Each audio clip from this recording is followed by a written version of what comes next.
All right. So, welcome listeners to episode 1 of the Interdisciplinary History Podcast. My name is Sloan. And my name is Victoria.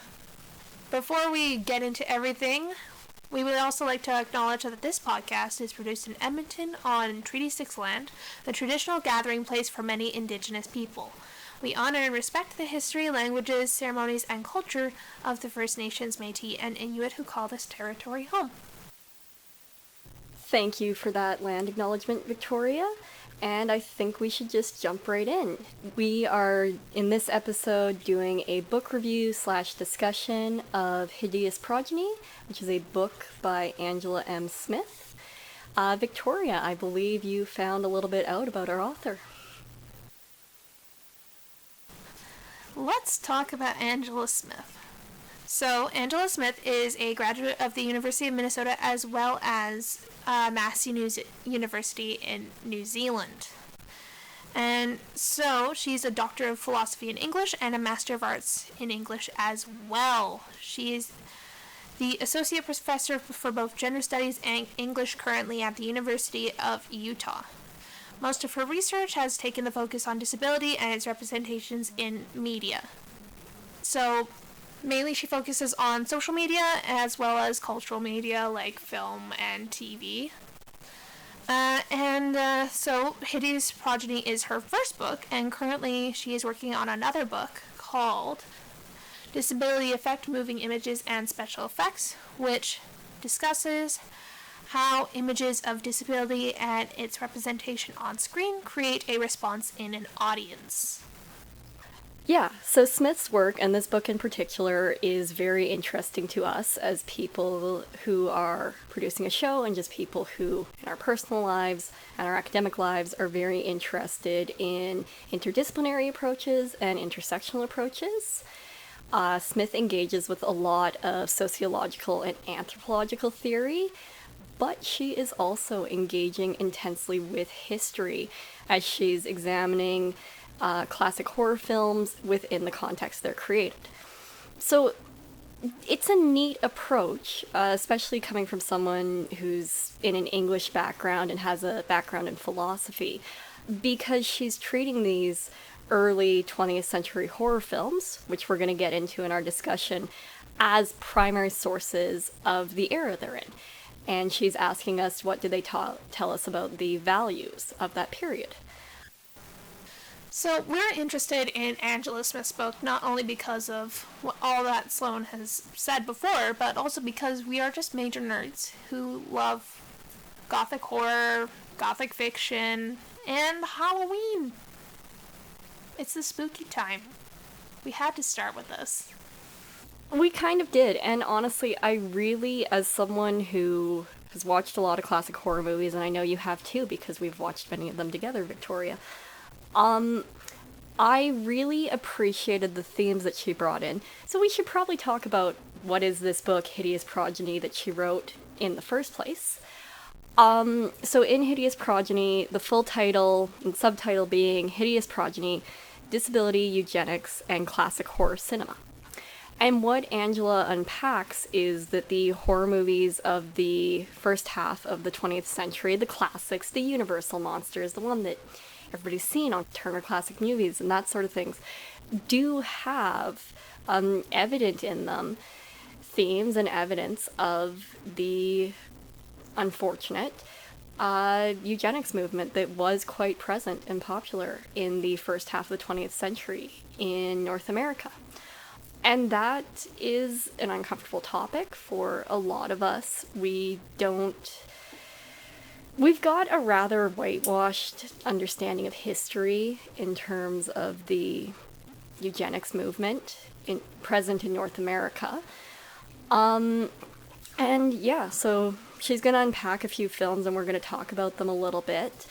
But one of the things that I think is really significant and makes me glad that I read this book is understanding messages in media within their contexts and having some value judgment, like that just because something's entertaining doesn't mean that it's good, and that you can feel differently about media when you understand the context it's produced in a little bit better. Film isn't created in a vacuum. I've said this many times to Sloan, and I'm probably going to say it a lot on this podcast, but film isn't created in a vacuum. It is something that is created through thousands of hours of work by hundreds of people, set design, cinematography, lighting, and of course script writing and acting, which we're going to get into when we get to my part on chapter 3. I was incredibly impressed with, especially like, perhaps this is just sort of my perception as an undergraduate student who has taken English courses, including some senior level English courses, but doesn't have it as my major.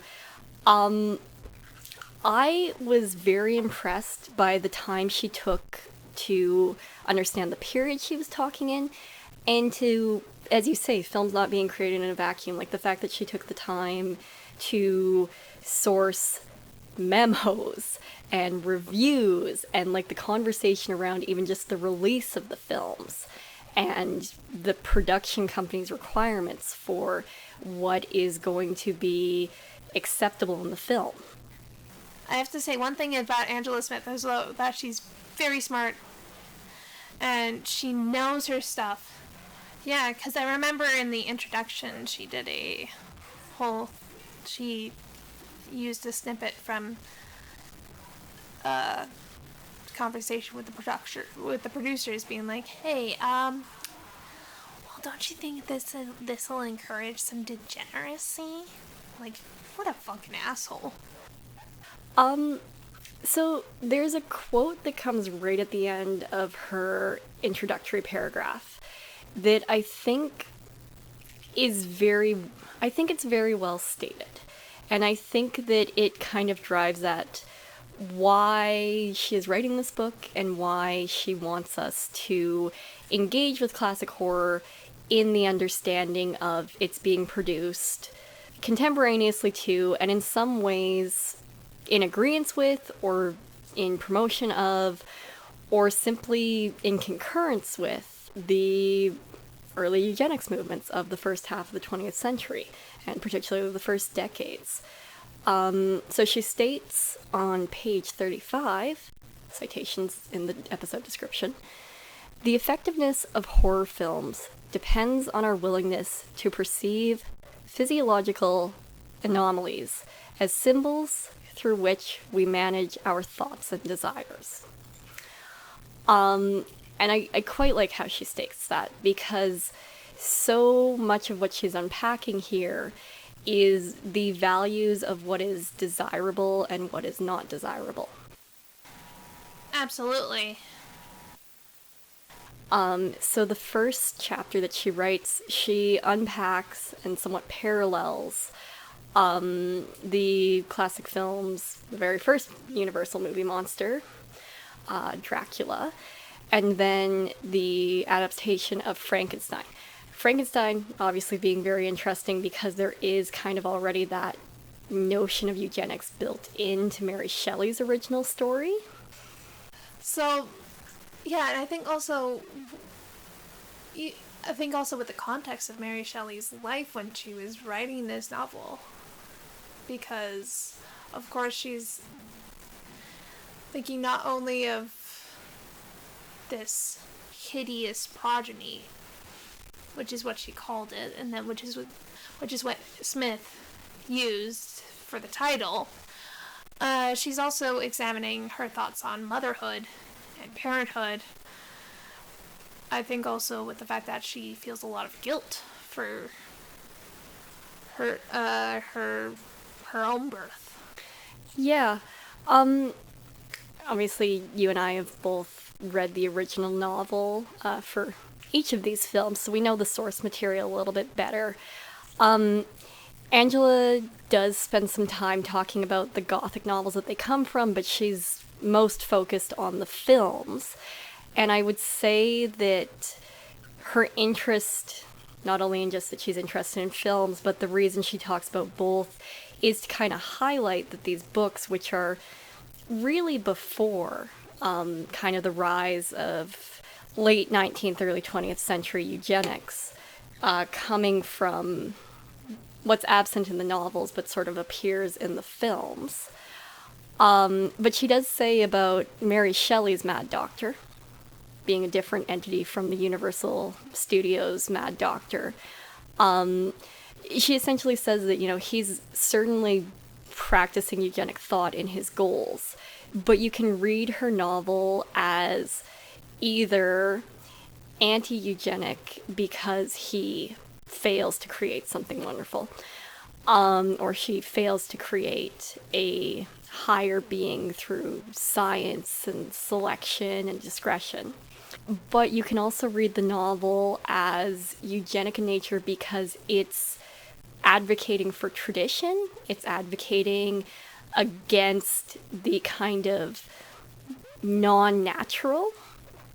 And she suggests that that's what you see more in the film, is you see the chapter she deals with, she's talking a lot about the idea of what is natural being what is better, and her definition of natural is very much inspired by Lombroso and Freud, both being people who theorize that we should naturally have a revulsion to the abnormal, and we should naturally recognize the abnormal as threatening. She was wonderful to read for this podcast because, in addition to the incredible intersections of disciplines that she brings in, she is very intersectional in her conversation of early 20th century eugenics.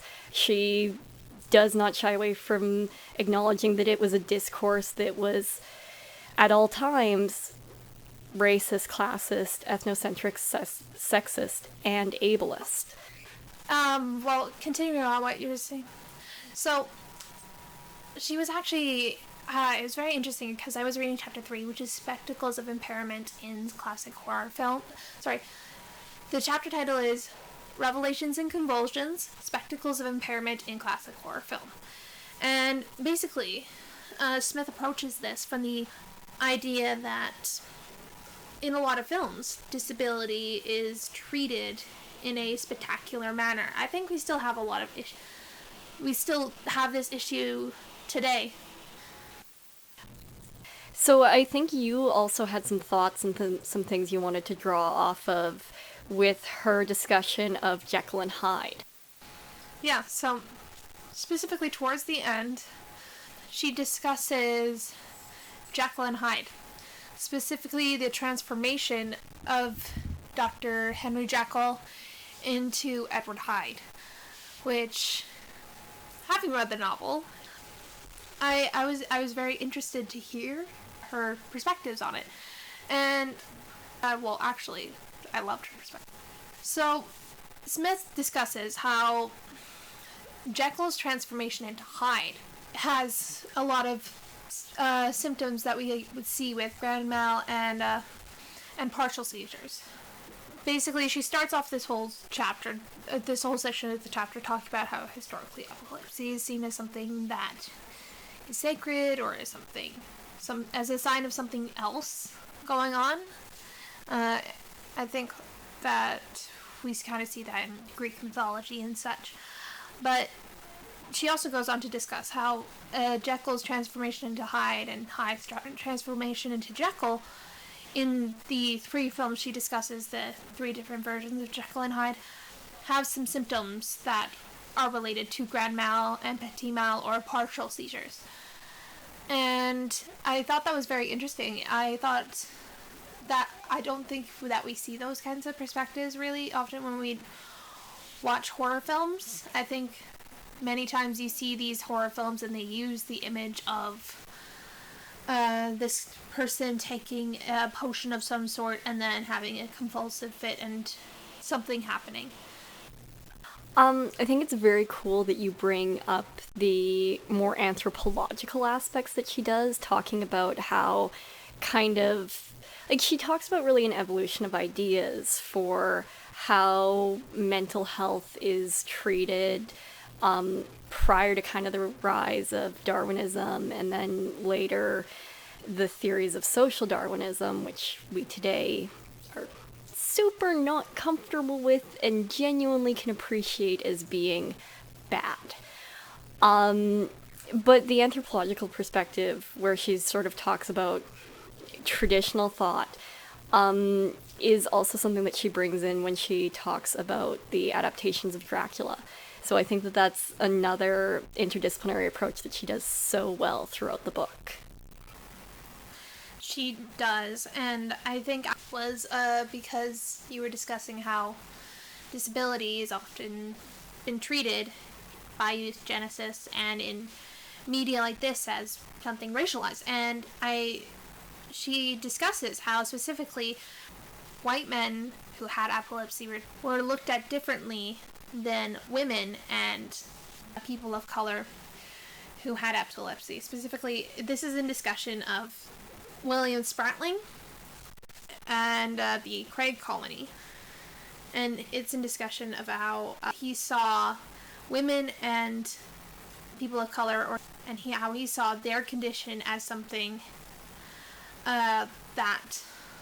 So William Spratling is basically... So I should actually explain the Craig colony first. So there's this place in upstate New York around 1905. And it's called the Craig colony for epileptics. So basically they had taken these films, specifically called the epilepsy biographs, and the page number for that is 123, which were films about or showing people with epilepsy having an episode. And William Spratling was basically the lead superintendent or medical superintendent at the Craig colony. And basically what they did there was they observed and recorded people with epilepsy. And you see this a lot with Smith's discussions, is how eugenic groups often try to study in order to categorize people or pick out people that they don't want to have in society. And basically they were using these films as a way of categorize people. That's one of the interesting things that she really does when she builds the context of the Universal monster movies as primary sources, is she talks about how there is a tradition of eugenics films and eugenics filmography, and how for a lot of reasons those films are produced. They're limited in their release because there is such a concern about shocking audiences or horrifying audiences, that she talks about how at the same time the Universal monster movies are being produced and being popular and are proving to be incredibly profitable to have audiences come to, there's a lot of concerns by censors about eugenics films, and the fact that these pseudo-documentary style films are unfit to be shown to the masses because of the graphic nature of them. So I think it's very interesting that she's keeping that discourse in mind, and I think that that's something that she's clearly bringing into other parts of the book with what you're talking about. The films were called the epilepsy biographs, and the place was called the Craig colony for epileptics. And I don't know about what happened there, or how the conditions were. I don't think that they were good. We can generally assume they weren't good. I'm gonna just assume, because considering what I know of... Just what we know of 20th century medicine. Just what we know of the 20th century, period. And I think the other thing that is maybe kind of coming up at the same time, or at least is on my mind at the same time, is the lack of actual concrete understanding.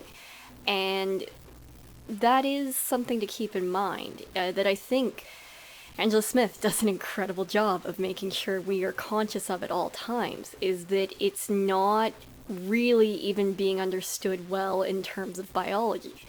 that it's being motivated really more by constructs. It is being social constructs, I mean.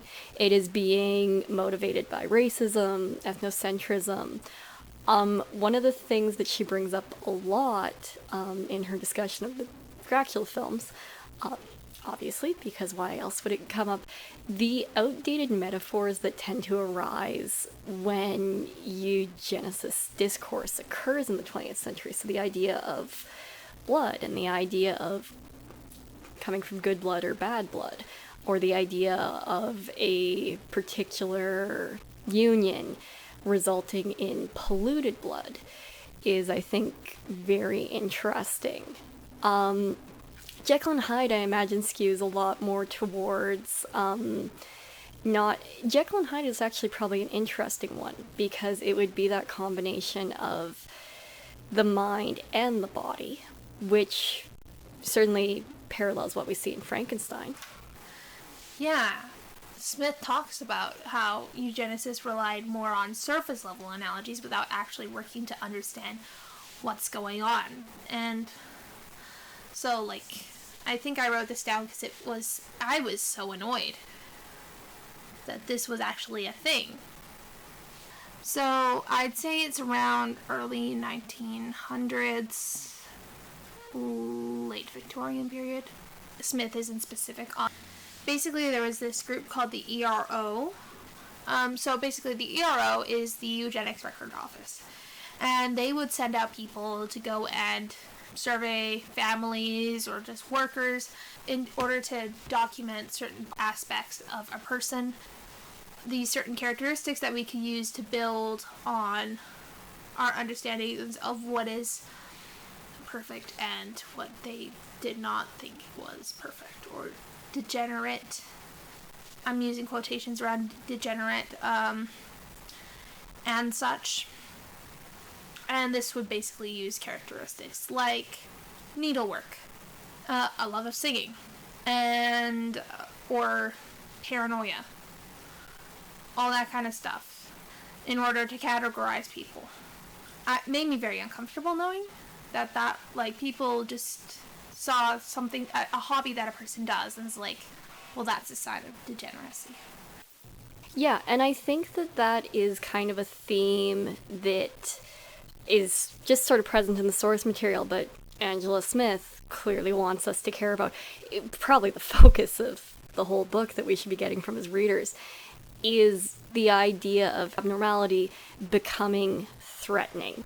So I think that there is, both in the film and obviously the novel it's based off of, there's a real lack of specificity around what actually the problem with Hyde is, aside from Hyde is a problem, and it's a problem to the point that makes him monstrous. We do obviously see some images of violence that he commits in the film and in the book, but the greater horror is just that he is wrong, and in seeing him we are supposed to know that he's wrong. Again, she brings in Freud a lot in this, which is very interesting to see. When she deals with Frankenstein, she spends a lot of time on the identifier abnormal as kind of an ambiguous statement. It appears as a label on the brain that will go into the monster, because Victor Frankenstein's assistant Fritz grabs the wrong brain when he's stealing from the coroner. And we don't actually know what abnormal means. We're made to understand that it likely means criminal, that it likely means degenerate, and that sort of thing. But we don't actually know what makes it abnormal. So just the ambiguous word abnormal is meant to be threatening to us. And I think that there's a lot to be said there for Lombroso's understanding of criminality, which is predicated entirely on, not entirely, but predicated majorly on the idea that from someone's physique you can tell if they are a threat or not. Well, really, what Smith is doing in the discussion of Jekyll and Hyde, she's talking about how the transformation takes on a lot of similarities to epilepsy. And how with the transformation, like epilepsy, or I think she describes it well, she describes it as a disease, and after she describes how the transformation treats Hyde like a disease, and so how it treats it like syphilis or something else. She says that Hyde is treated like something that is evil, and it's when compared to eugenics, it could also be compared to how people with disabilities are treated. She does go back to that in discussions of Jekyll and Hyde, as well as in Frankenstein, sort of how there's that scene with Frankenstein's monster where you see the lights hitting his face and you see this sort of skeletal sort of look to it, and how that is supposed to hint at how he has a monstrous nature through like Lombroso's ideas, as well as how with Hyde his villainy is supposed to be visible on his face. And she does describe how each interpretation of each Jekyll into Hyde uses this. Hyde's facial features have often been used not only as a sort of spectacle of disability, as well as a spectacle of racism. Halberstam notes Victorian ideology ascribed predisposition to diseases like syphilis or to the possibility of degeneration to certain races, unquote. So, and she does describe how the image of Hyde takes on some of this image, some of the racist caricatures ascribed to Jewish people or to black people, and how often in the films there's images of the other and how they are seen as something bad, and how Jekyll often has these images of this white, perfect world. Now Hyde is ascribed to this other underworld. Mm-hmm. And I think that the point about the other, obviously being something that is grounded in a lot of racism and ethnocentrism, I think that is, again, like, she is very concerned with any underlying motivation in the discourse for eugenics, particularly the idea of the foreign other being a threat is something that comes up a lot in her discussions of Dracula. It's kind of where she grounds it, obviously, because there is that baked into the novel, baked into the source material, and certainly transferred into the screen kind of threat of a non-Western European or a stranger. Something that I thought was really interesting that she talked about, particularly that it was interesting to see so early on in the book, was the disruption of normal reproductive relations between a good breeding pair, essentially, is what she's getting after. And she talks about how essentially the thing that the Count is really disrupting is the marriage of two people of reproductive age. And that he's really a threat to, a good white woman having good white children. Obviously, I'm speaking very much from the perspective that Angela Smith feels the movie is promoting. It's interesting. I think that she's really getting at the harms that we eventually see by degrees in North America. I think we have to acknowledge that it was by worse degrees in areas of Europe by the 30s and 40s. That there's this perception of just a presence is threatening to the eugenic ideal of who should be reproducing and who shouldn't be. Yeah, so I think also if we just think about the musical, but also I think any sort of adaptation of Phantom gets at this idea that the Phantom is interrupting Raoul and Christine, and how the Phantom is interrupting the wealthy, the titled Raoul from his marriage to Christine. He's interrupting that. But also, the Phantom specifically, his image is treated as something that's a spectacle. Like, when he goes down into the lair with the with Christine, who is just kidnapped at this point, he says he'll keep her safe, but only if she doesn't touch on his mask. Smith says that from this moment we know exactly that Christine has this focus on revealing the Phantom's image, and when she does take off the mask, it's the image of a disfigured face with, quote, sunken cheeks, receded nose, and flared nostrils, darkly ringed wide eyes, and gaping mouth, unquote. Which, I think going back to Lombroso's writings, is that the Phantom's face is showing his true, quote, degeneracy of character, unquote. Yeah, and it's an interesting... There aren't a lot of parallels that I think we would typically draw between Phantom of the Opera and Frankenstein.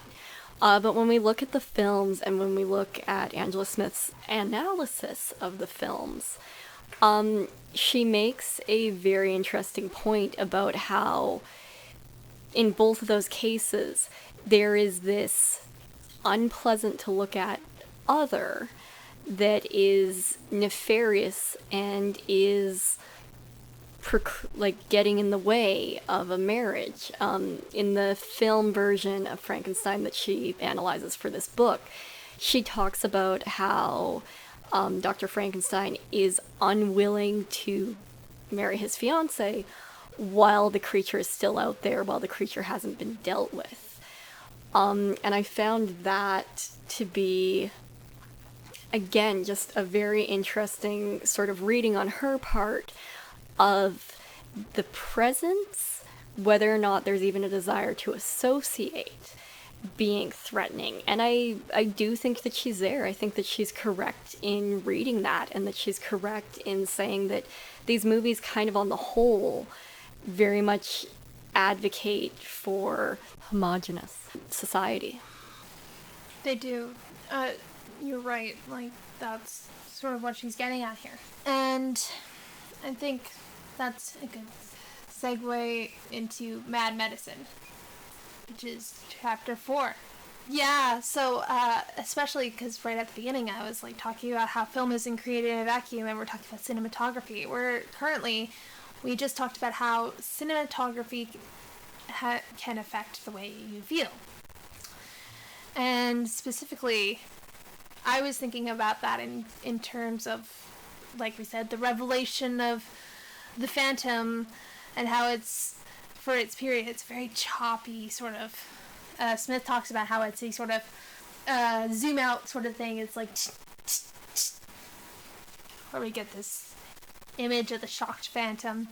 And then we've also got the image of Frankenstein's creature with the light showing his skeletal form. So, basically with these mad doctors, I haven't seen a lot of these films, except for Jekyll and Hyde. And she does use very niche films. I've never heard of the Dark Eyes of London, but it does have Bela Lugosi in it. So, she talks about the image of the mad scientist, and how the image of the mad doctor also reveal society's fears of medical abuse, because she does go on and discuss how people might be disabled at different points in their lives. And not just through certain things. It might be because there was an underlying illness that was never diagnosed, or if you were in an accident and it affected the way you live. And she discusses how the mad doctor plays on these fears. So would you categorize that more as a fear of a false diagnosis, or is it a fear of a medical misstep? So, I think she just discusses how this fear of of the medical also making a person into something abnormal. Fear of a medical misstep, or fear of sort of that being made into something by someone who's knowingly doing this, because she's using the discussions of Bela Lugosi's character in The Dark Eyes of London, and I think he's also in another thing called The Raven. It's a lot of Bela Lugosi. There's a lot of Bela Lugosi in this book. It's also the fear of medical spectacle, and the fear of... There's also this fear of transplantation. And she doesn't go much into this, but it does discuss Lombroso's theories on how the criminal body, or how a body makes someone criminal. Mm-hmm. So, a curiosity that I have in that, just because you and I read different portions of the book so we could have a fun conversation on it, is there concerns about, like, the idea of blood transfusions, which are becoming more readily used in this time period? And we do know that there's a long history of certain groups being, I'm going to say just paranoid, I'm going to use the word paranoid, about what would happen if they got a different group or race or class or ethnic community's blood. Is that kind of being discussed? No, but she does discuss how, like, there is a scene in one of the films, I think it's The Raven, one of the main love interest in the film, he is in an accident, and the mad scientist character replaces his hands with that of a criminal. Yes, and so he thinks that will make the main love interest, or I think the husband of the object of the mad scientist's desire. The motivations for the mad scientist character are not only scientific, but also sexual and vengeful. Like, he wants what he can't have. And what does he do when he can't have that? He's like, oh, I will hurt the person that person loves. And that is chopping off their hands and fitting them up with new ones from a criminal. I honestly don't understand what his thinking was in that. And I think it's just a fear that they have of the other ones more. It's like, they think, well, they were hands of a criminal. Well, then they must be bad hands. And it's, no, that's not how it works. But that's sort of what the geneticists, or people like Lombroso, thought. Is there anything else you want to talk about in the book, or should we just say our final thoughts and feelings? It's, once again, it's like what you said with mental illness. People are expected to not discuss these parts of themselves. Or even just any disability. Like how people are meant to sort of pass as a able-bodied person. Like, I have scoliosis. So, because this is the first episode, people don't know about that. I have scoliosis, and I compensate for that with the way I stand. I have a pretty decent posture, but people don't know that. And so when I mention, yeah, my back hurts, and they go, oh, well, you're too young. And I go, no, I have a deformity in my spine, and it causes me pain. It's scoliosis. My back is shaped like an S. I call it my sassy S spine. I love my spine, even if it does not love me. Anyways, it's sort of like how people who have these sorts of parts of themselves, society expects them to sort of pass as a regular able-bodied individual. So that, I think that's why that image of Jekyll putting on all those layers, lighting all those white candles, that image of the upstanding individual, it resonates, because it's like, oh, he's trying to pass as something he's not. Yeah. I think that one of the things that Angela demonstrates really, really well in that description and in other places of the book, is the fact that eugenics, because it is a incredibly faulty field of pseudoscience, as we now know, had to rely on a lot of observation to infer other things, which is why we see it so consistently being racist, ethnocentric, classist, sexist, and ableist. I love the way she streams all of those together. It's so concise and perfect. So I think that if I'm understanding you correctly, I think that you're making an excellent point about how there's kind of this putting on the best exterior so that no one gets a clue that there's something going on behind the scenes. And I think that that speaks to the way that mental illness has continuously been stigmatized as something that should go unspoken, that should be secret. So yeah. And that expectation is a conditioned expectation. It is something that we are socialized into. It is a norm because we all consent to it being a norm. And I think that what she really does and what she really shows is the way that even something produced wholly really for entertainment's sake, it's a scary movie, get spooked, still shows those values and reinforces those values, which is why, as we kind of said at the beginning of the this recording, we like this type of movie, but we want to be critical of the themes that it promotes. And we want to acknowledge that every theme it promotes is not something we condone. Yeah, like what we said, film isn't created in a vacuum. It is a process of people working together to create this piece.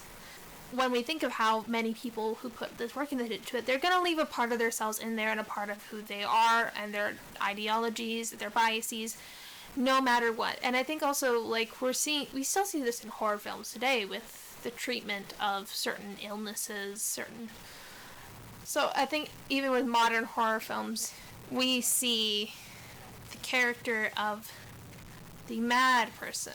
I'm putting quotation marks around mad for people who cannot see me, which is everyone. Like I was saying, like, we still see a lot of the issues that Smith discusses in modern horror films. Like, as much as we like to say that we are an improved society, we aren't really in accordance with the way we treat disability in film and television. I'm seeing there are some better representation things I've seen, but we could do better. We could do so much better. And I think with the rise of discussion in mental health, hopefully we will see less characters demonized for their mental state, because they shouldn't be. And I hope that also is with same thing with disability, because I have massive issues with seeing people in films given a disability, were born with a disability, and are just treated badly because of it, and then the film in turn treats those people as if they are villains, not as a product of their environment.